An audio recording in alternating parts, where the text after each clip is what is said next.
Well, thanks so much for this opportunity, guys. So the project, I should really start by saying it's on the land of Wurundjeri, and I want to pay my respect to the elders, past, present, and emerging. It's a site that came actually quite loaded with more recent heritage as well. So it's on Macaulay Road. It's a corner site, and it had a building on it which was designed by Harry Norris, who also designed the Nicholas building. So pretty well-known architect and pretty important piece of sort of early industrial architecture. So the starting point really was to say, well, how can we do an apartment building and keep as much of this building as we possibly can? The typical approach to an apartment building is to do a double-layered corridor like this. And I mean, you guys know better than anyone, but this really sucks from the point of view of thermal performance. Cross-flow ventilation, you draw lots of arrows on this, but really only the corner apartments get good cross-flow ventilation. So with this project, what we did is we split the building open. It means you've got apartments that all the apartments have double frontage, give you enormous frontage, and it also means that you can have this central circulation space rather than sort of scuttling down the dark corridor. It's an open, breathy sort of central space.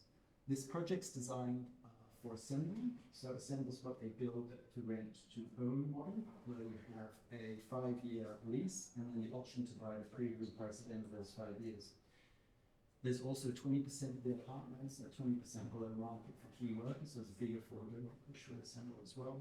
The beauty of this model is that it allows residents to have 5 years in the building to see if the building actually performs thermally from a community point of view. That's a lovely place to live before they actually buy it. So the section's super important when it comes to sustainability, and everyone talks about get the building in order, right? So facing north, you've got really deep roofs, so the balconies are continuous on and more, really deep eave. And then through the middle, you've got this void space. And if we're fortunate enough to be shortlisted, you can actually open the apartment doors on both ends and actually feel the cross-flow ventilation. It's been inhabited for almost a year, and the feedback we've gotten has been really fantastic from the residents. So some views of the exterior of the building, just a really, really simple facade. One thing I should note is that we really have very small windows facing west. And like I said, that deep eave to the north, all the windows are double glazed, but also thermally broken. So that's something we're very proud of on this project, because the truth about it, the double glazed window or door system, but then you've got all the heat windows and everything through the frames. So the thermally broken frame is really, really important. But the other thing is that this building is very much about community. And I know that word community gets thrown around. Well, you can't build community. What you can do though is set up a building where you can foster neighborliness. And the really important thing for us was to try and foster neighborliness in this building. So what you have is that each apartment's got a totally private terrace on the outside of the building, and then internally they've got these little bridge elements into central circulation, which act almost like a sort of front veranda for the building. Some views of the exterior.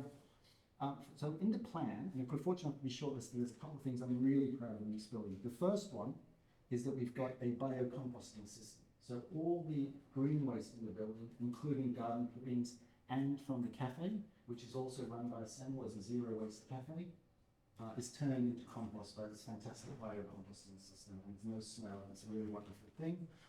Next to the lobby, we've also got a multi-purpose communal workshop and a landing library. So this is another thing that allows the residents to sort of minimize the things they buy, because you actually put things they're happy to share with the rest of the building into the landing library. The car park is probably the bit of the building I'm the most proud of. So we work very closely with Assemble. In Assemble projects, people don't own individual car spaces. When you try to title a car park, it's impossible really to turn it into anything else.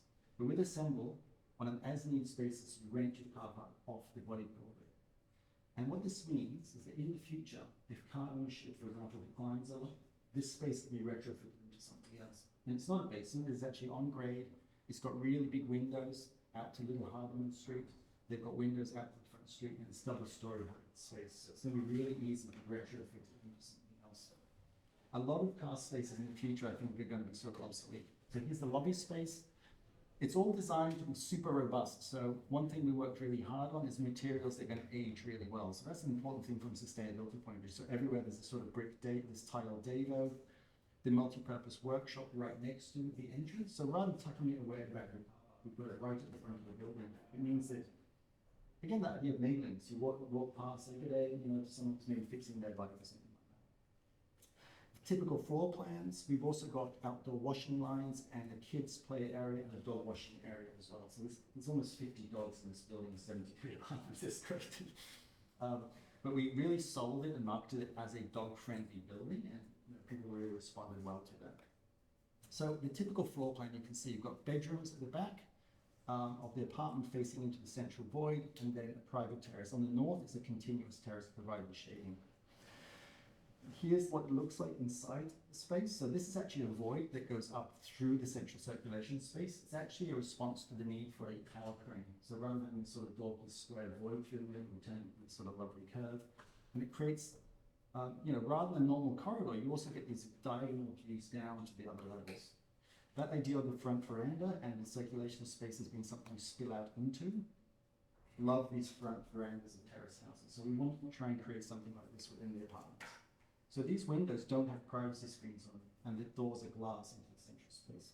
We were able to convince council that people can use curtains for privacy. I mean, it sounds sort of crazy, but this was a point of a lot of resistance at first with council. I just couldn't get their head around it. That sense of neighborliness, so really this idea that you can just have your door open and breeze coming through, or your windows open, and that central space is very much about fostering those sort of conditions. Simple, sort of robust interiors, lots of exposed thermal mass where we can, and also the retention on as much of the heritage as we can. Also, we were able to not line the ground floor tenancy, so you actually see the back of the heritage walls, which actually impacted our thermal performance, but we actually thought that was a really important thing to still be able to see the old fabric of the building. Like I said, the thermally broken frames, and then at the top of the building, we've got no roof on the top, and there's a lot of plant boxes which are fixed and maintained by the body corporate, and they are nourished by the compost created by the building. So you can see that all sort of fixed plant boxes.